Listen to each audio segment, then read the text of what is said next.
man is back. Oh, okay,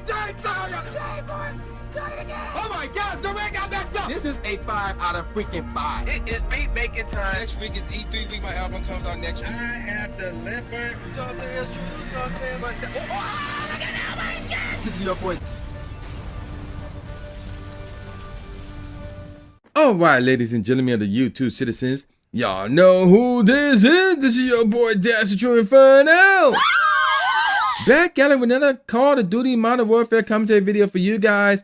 And this topic came to me last week's comment session. So I believe it was The Extreme who left this comment. And he basically asked me, explain why Michael Jordan is a better basketball player than LeBron James.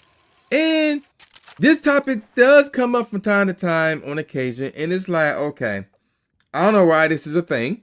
Because the answer is clearly that Jordan is the greatest basketball player, well, NBA player of all time. And, you know, it's pretty much, well, at this point in time, it's pretty much a wrap. And LeBron is not in that conversation. Like, it's pretty much long gone. So, we're going to break down why this is the case.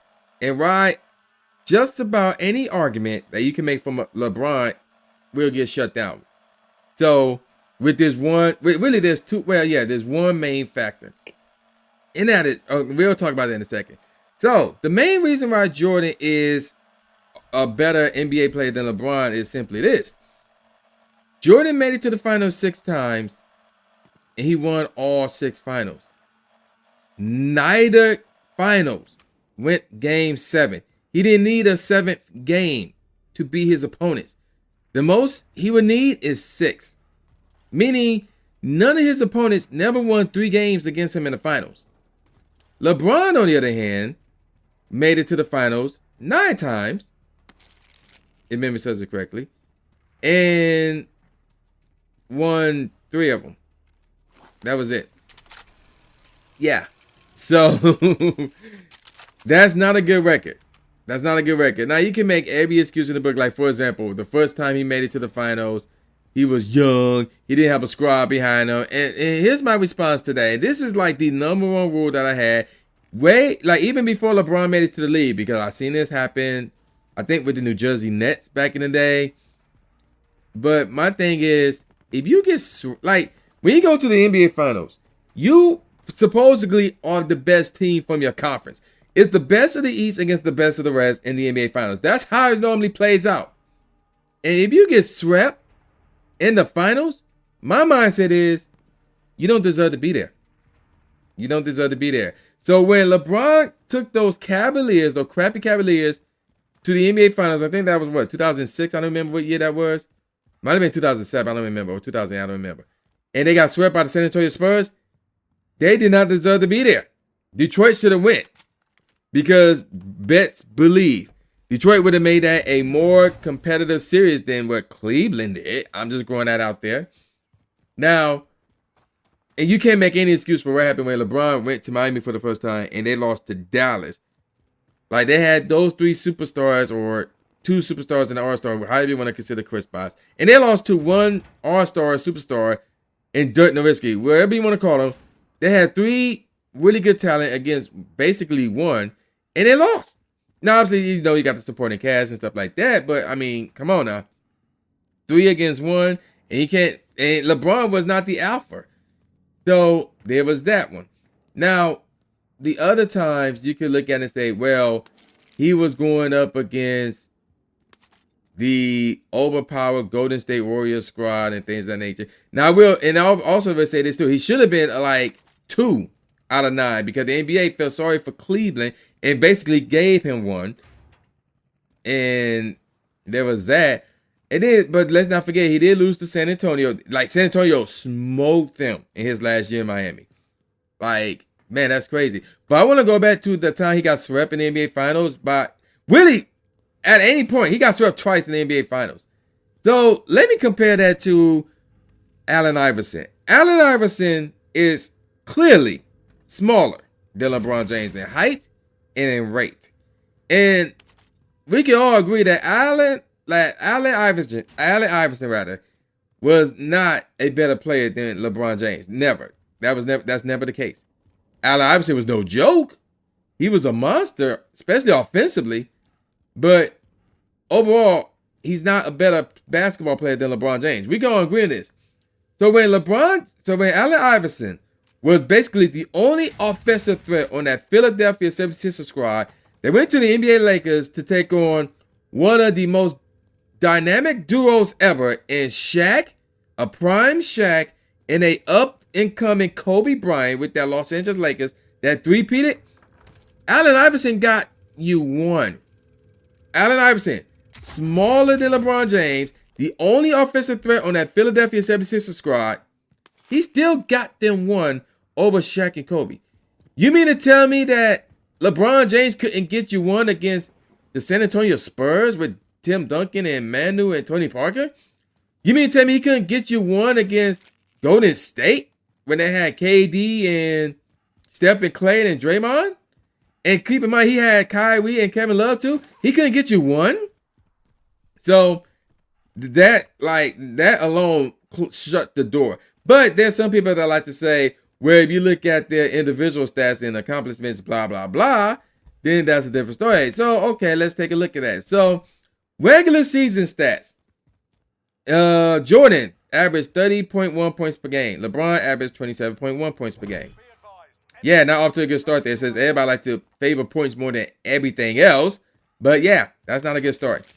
Now, LeBron do have the edge in Jordan in rebounds and assists. I mean, LeBron is taller. So, but look at this though. It's not by much. 7.4 in favor of LeBron over 6.2 by Jordan. That's like a 1.2 difference. And Jordan's shorter. So that's not much. Now, we all know LeBron was the more better passer than Jordan.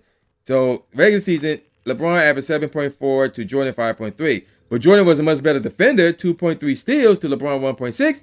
And both of them are tied in blocks at 0.8. And again, LeBron is taller. And he's known for chase downs blocks. But yet, he don't have more blocks than Jordan in the season. That's interesting. Now, these stats I got from sportingnews.com. And this is recent. This was 10 days ago. So, they put this up 10 days ago.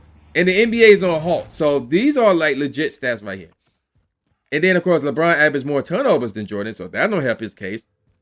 And then, of course, obviously the minutes, we ain't going to talk about that. Field goals, LeBron slightly had the advantage there. 50.4 to Jordan 49.7. Three-pointers, very close. LeBron 34.4 over Jordan 32.7.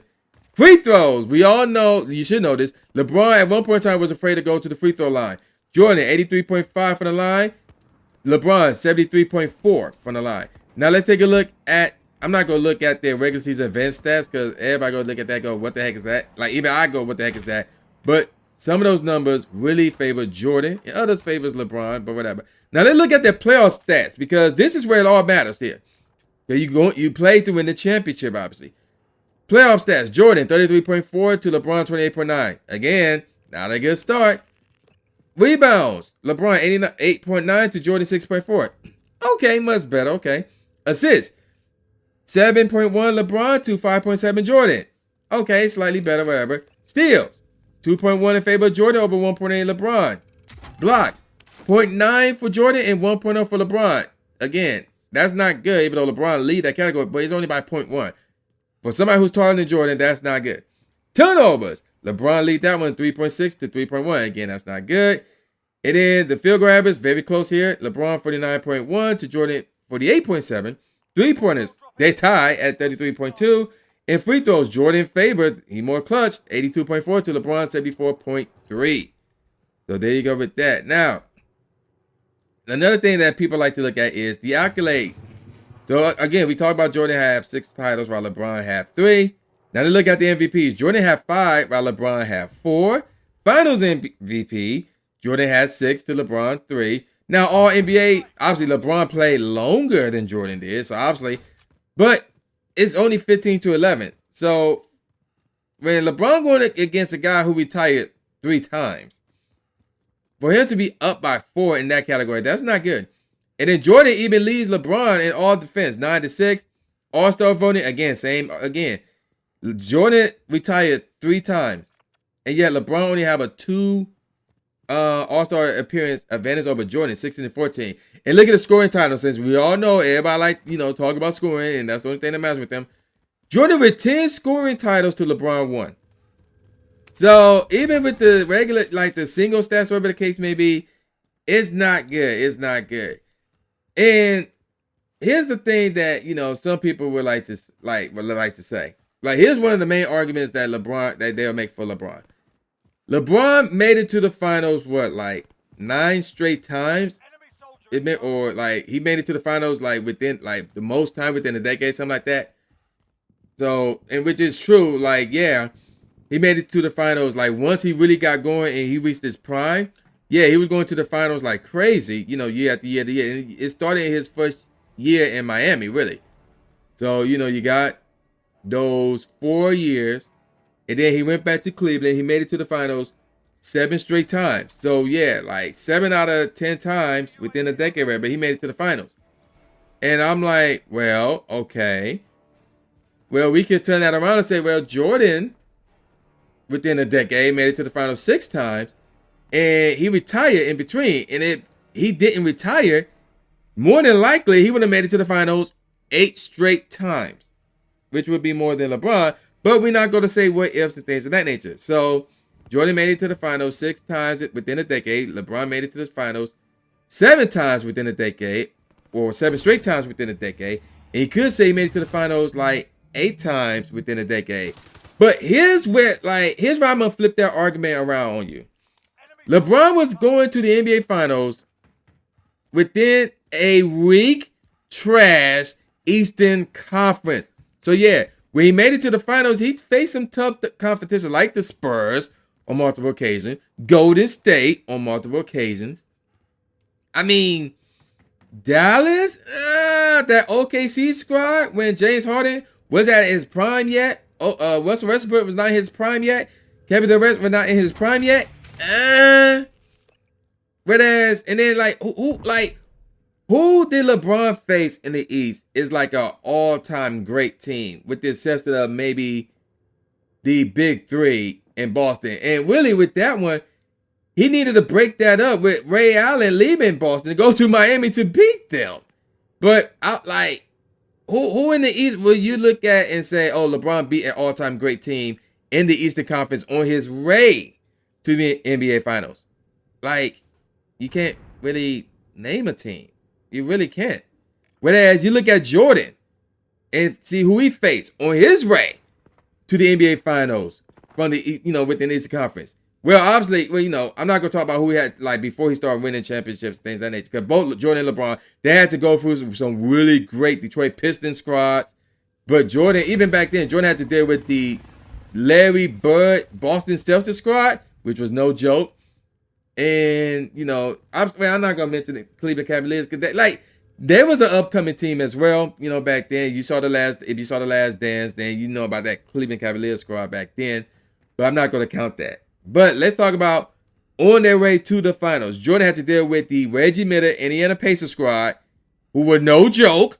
The Patrick Ewing New York Knicks squad, who were no joke. The Shaq and Penny Orlando Magic squad, who were no joke. And that's 3 right there. That's 3 right there. I mean, you could look at Miami with Alonzo Mourning, the Charlotte Hornets led by Larry Johnson, maybe, if you want to go with those 2. But really, the all-time great teams that Jordan had to go through, the Indiana Pacers, the Orlando Magic, and the New York Knicks. All-time great teams right there. Those 3 right there. You can't say the same about LeBron. And which brings me to my next argument. The NBA back then was so much harder than it is now, because nowadays, you can sneeze and you get called for a foul.